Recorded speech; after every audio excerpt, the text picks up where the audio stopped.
Ladies and gentlemen, please be informed that there is a part 1 and part 2 video of this topic today, where I showed you what parts to disassemble and how to properly install the rivets. So if you guys have not checked out those videos yet, please do so before watching this video. Today, after successfully replacing my clutch damper and eliminated the slack or the free play that I had between my gear and the aluminum basket, I will show you guys how to properly put the pieces back together on that intimidating engine. Ladies and gentlemen, this is PH Motor Thread channel again, back for another informative tutorial or motovlog video. If you're new here and you know deep in yourself that you love motorcycles, their maintenance and servicing and motovlogging, this channel is for you. So do not wait until I get mad because you do not click that subscribe button or click that bell button as well to get notifications when I upload fresh videos. Now let's get down to the steps of assembling the parts back. Just a little disclaimer before we begin, this video should not be treated as a definitive way to perform whatever operation is shown on this video. This is just a demonstration of how I do it. It does not also mean that just because somebody else is doing it, you should also do it. Just a little precautionary measure as well if you are like me who have quite a lot of children or friends coming over to the place. Please put something on your clutch lever that prevents someone or anybody from gripping on it, because once somebody grips on your clutch while everything down here is open, it could ruin your valve seals and it will be a hell lot of work, which I think is impossible to do without the help of a mechanic. As mentioned on my part 2 video, as soon as you are done with the process of installing the rubber damper and the rivets, do not forget to give the whole clutch basket a good wash and even air compressing it before reinstalling. Let's get down to the process of reinstalling the parts that we disassembled on our part 1 video. Please listen carefully to every step in order not to screw up your motorcycle's engine after doing so. The process basically is just to reverse what we do on part 1 and with some important reminders to top up the whole process. So, we start off by reinserting our newly revived clutch basket into the place where we removed it from. We must make sure that the teeth are aligned to each other and the teeth of the driven gear sits properly to its neighboring components. Next step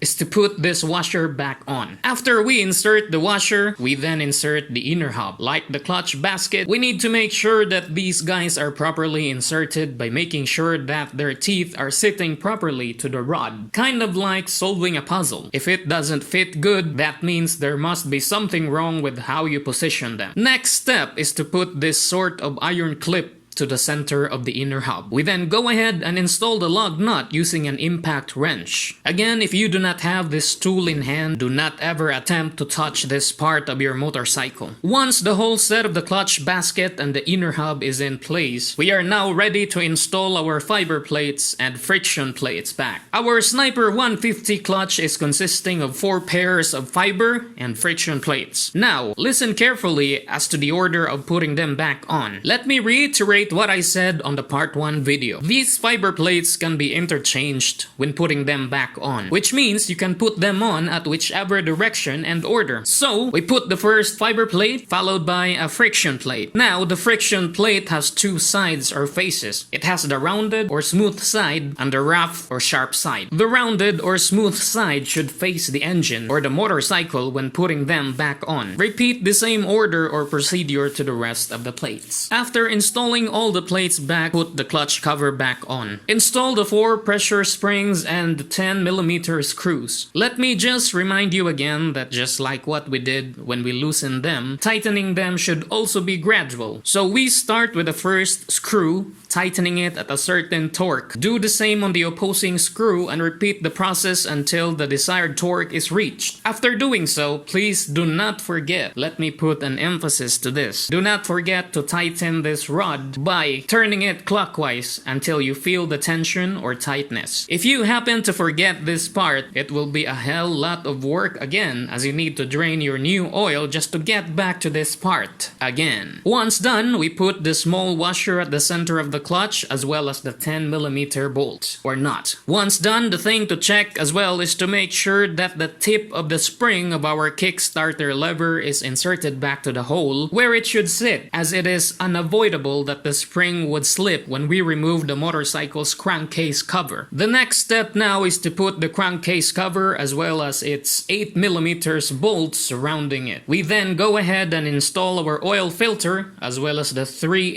8mm bolts that lock it. After we have installed the whole crankcase cover, we then go ahead and install back the kickstarter lever. Just insert it to where you remove it from and put the 19mm lock nut back. If possible, you can also use an impact wrench to lock the 19mm nut back. After doing this, we then put the step nuts in place but do not lock them yet so we can still freely move it to put the exhaust pipe back. After we insert the exhaust pipe back, we then put the screws and bolts on this part back. The bigger washer should go with the nut at the back portion and the smaller washer goes with the actual bolt or screw that we insert from the front. We put them back on, however, we do not tighten or lock them yet. We need to lock the two 12mm bolts at the base of the exhaust pipe first, and once done, we can go ahead and finally tighten the screw on this part. Again, these are two opposing bolts, so we need to use another wrench to hold the other bolts behind when we tighten the main bolt or screw. The next step now is to put the four 12mm bolts back that holds and lock the step nuts. So two on this side and the other two on the other side. And then we are now set to put our engine oil drain bolt back, which consists of the oil strainer, the spring, as well as the engine bolt at the bottom with the O-ring in it. Finally, we can then go ahead and put our new engine oil. In my case, I pretty much like or sort of fell in love with the AX7 oil from Shell. I put all the 1-liter oil inside as this process included the removing of our oil filter. And this is the moment of truth. Let us hear the comparison of my engine sound test before and after the new rubber clutch dumper are installed. Be the judge.